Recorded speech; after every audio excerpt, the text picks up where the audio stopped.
Oke, baik. Perkenalkan, sebelumnya nama saya Mustaqim, NIM 25021020250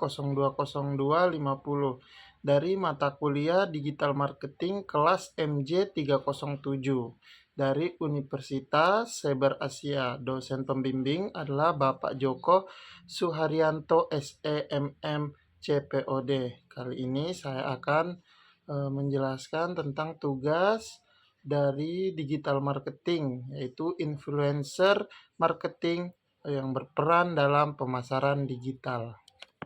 Baik, lalu kita masuk pada yang pertama adalah pendahuluan. Strategi pemasaran digital mengalami transformasi signifikan dengan kemunculan influencer. Penggunaan influencer memungkinkan mereka menjangkau audiens yang lebih luas dan membangun kepercayaan melalui hubungan personal. Nah, presentasi kali ini akan mengulas definisi influencer, jenis, serta manfaat utama dalam strategi pemasaran digital modern. Baik, yang pertama akan kita bahas adalah influencer dalam strategi pemasaran digital.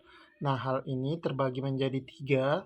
Yang pertama itu adalah definisi dan jenis influencer. Yang kedua adalah keuntungan menggunakan influencer. Lalu yang terakhir adalah tantangan serta resiko pemasaran influencer.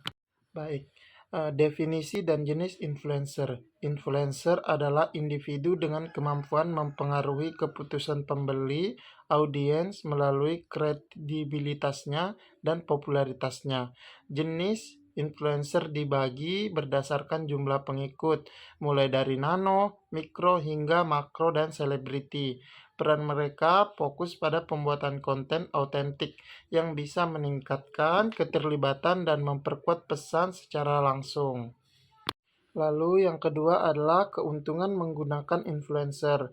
Menggunakan influencer memberikan keuntungan seperti peningkatan jangkauan pasar, kredibilitas, merek yang lebih tinggi, dan engagement yang lebih baik.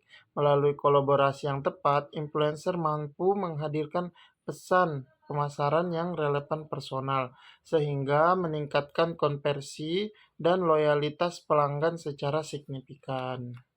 Lalu yang ketiga adalah tantangan dan risiko pemasaran influencer.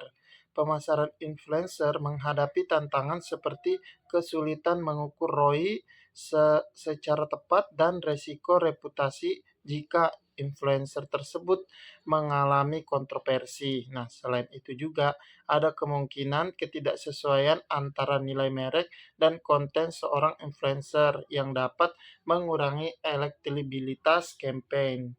Lalu kita masuk pada judul yang kedua, yaitu implementasi influencer marketing. Nah, hal ini terbagi lagi menjadi tiga. Yang pertama adalah memilih influencer yang tepat. Lalu yang kedua adalah strategi kolaborasi dengan influencer. Lalu yang terakhir adalah mengukur elektabilitas campaign seorang influencer. Memilih influencer yang tepat. Pemilihan influencer harus pada kesesuaian nilai, audiens target, serta kredibilitasnya. Analisis demografi pengikut dan tingkat keterlibatan merupakan kriteria utama. Memilih seorang influencer yang tepat memperkuat pesan merek dan menjamin kegiatan pemasaran yang berjalan efektif serta sesuai dengan tujuan bisnis kita. Lalu yang kedua adalah strategi kolaborasi dengan influencer. Kolaborasi harus dijalankan dengan kesepakatan yang jelas, mencakup jenis konten, jadwal, dan ekspektasi hasil dari influencer. Nah, pendekatan kreatif serta komunikasi terbuka sangat penting untuk memastikan konten autentik yang menarik dan sesuai dengan citra merek kita. Nah, strategi ini meningkatkan sinergi dan dampak campaign. Lalu yang terakhir, yang ketiga adalah mengukur efektivitas campaign seorang influencer. Pengukuran efektivitas dilakukan melalui metrik seperti engagement rate, peningkatan brand awareness, dan konversi penjualan. Alat analitik digital membantu memantau performa serta ROI campaign. Penilaian yang akurat menunjukkan penyesuaian strategi untuk hasil yang lebih optimal. Lalu yang terakhir adalah kesimpulan dari materi kita adalah pemasaran influencer merupakan alat strategis yang bisa memperluas jangkauan dan memperkuat kredibilitas merek. Namun, keberhasilan campaign bergantung pada pemilihan influencer yang tepat, kolaborasi yang efektif, serta pengukuran hasil yang teliti. Manajemen risiko dan evaluasi berkelanjutan sangat penting untuk memaksimalkan nilai yang diperoleh dari strategi influencer ini.